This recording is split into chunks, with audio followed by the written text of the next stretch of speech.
ফাইনালে হেরে বিপক্ষ দলের কোচের মুখে থুতু সুয়ারেজের। ফুটবল মানেই আবেগ, লড়াই আর নাটকীয়তা।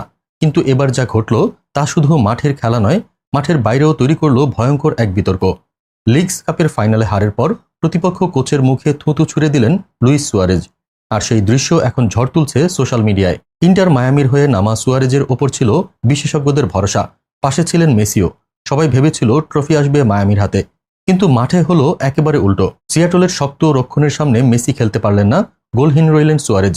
আর শেষমেশ মায়ামি হেরে গেল 0-3 গোলে। হারের পর শুরু হয় হাতাহাতি। তরুণ মিডফিল্ডার ভার্গাসকে ধাক্কা, গলা চেপে ধরা, ঘুষি, তারপর সরাসরি প্রতিপক্ষ কোচের মুখে থুতু। দৃশ্যটি ক্যামেরায় ধরা পড়তেই ভাইরাল হয়ে গেছে। মনে পড়ে যাচ্ছে 2014 সালের বিশ্বকাপ, যখন কামড় কেলেঙ্কারিতে বিশ্ব ফুটবল কেঁপে উঠেছিল সুয়ারেজকে নিয়ে। এবারও ইতিহাস যেন নিজেকে পুনরাবৃত্তি করল।